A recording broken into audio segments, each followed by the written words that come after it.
Hello bachcho, let's see this question. A and B take turns in throwing two dice. The first to throw 9 being awarded the prize. Show that their chances of winning are in the ratio 9:8.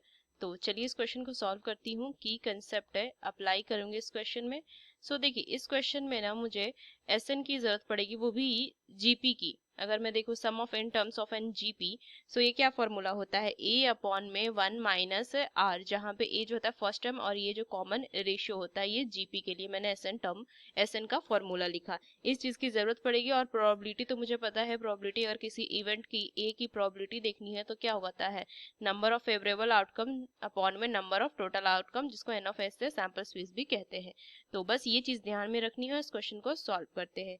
So let E be the event of getting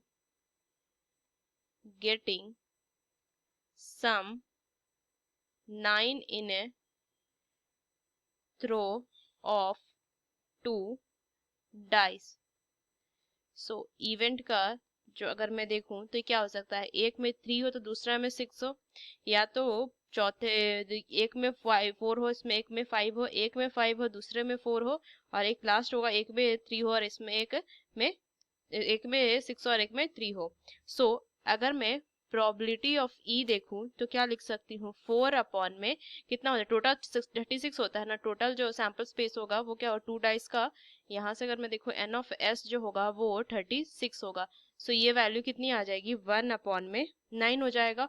और P of E probability of E dash अगर मैं देखूं तो 1 minus कर दूंगी probability of ई से, तो 1 upon में 9, सो ये 8 अपॉन 9 आ जाएगा. ये चीजें ध्यान में रखनी है. अब यहाँ से देखिए, यहाँ से क्या लिखेंगे कि ए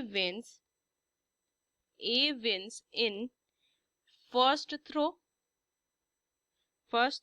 और थर्ड थ्रो और फिफ्थ थ्रो. सो इनकी जो प्रोबेबिलिटी होगी, और इस तरीके से ये बढ़ते जाएगा, तो इनकी जो प्रोबेबिलिटी हो जाएगी वो क्या लिखूंगी, probability of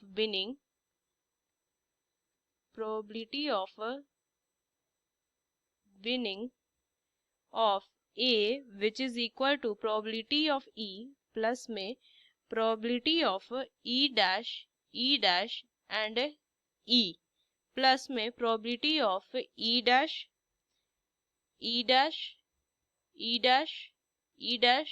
E and so on, ये लिख सकती हूँ.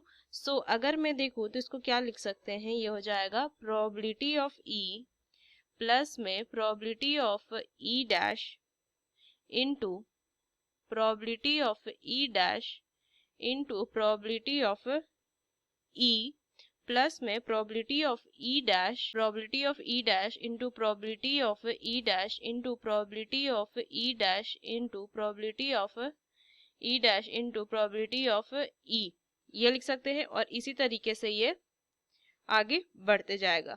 सो अगर मैं देखूं तो इनको क्या लिख सकती हूँ मैं, ये आ जाएगा probability of E 1 upon 9 plus में ये ई डैश, तो क्या हो जाएगा 8 अपॉन 9 इंटू में 8 अपॉन 9 इंटू में 1 अपॉन 9 प्लस में ये हो जाएगा 8 अपॉन 9 इंटू में 8 अपॉन 9 इंटू में 8 अपॉन 9 इंटू में 8 अपॉन 9 इंटू में 1 अपॉन 9 एंड सो ऑन. ये इस तरीके से बढ़ते जाएगा.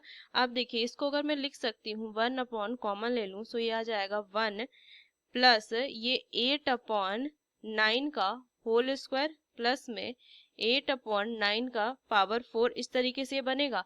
अब देखिए यहाँ से अगर मैं देखूँ तो ये जीपी फॉर्म हो रहा है, तो एसएन का अगर फॉर्मूला लगा लूंगी तो कितना हो जाएगा, 1 अपॉन में 1 माइनस 8 अपॉन 9 और इसका क्या हो जाएगा स्क्वायर लिखूंगी. सो इनको अगर मैं सॉल्व करूं तो 1 अपॉन 9 इंटू में 81 अपॉन 17, ये आ जाएगी वैल्यू. तो ये आ जाएगा 9 अपॉन 17. अब प्रोबेबिलिटी ऑफ विनिंग बी अगर मैं देखूं तो यहां से अगर मैं लिखूंगी कि प्रोबेबिलिटी ऑफ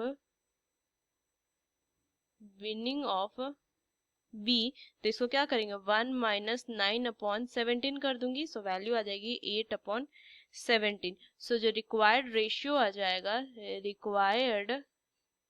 ये क्या हो जाएगा 9 अपॉन 17 रेशियो 8 अपॉन 17. तो रेशियो बचा यहाँ से रेशियो क्या बचेगा मेरा 9:8। तो ये मुझे प्रूफ करना था, ये मुझे प्रूफ करना था।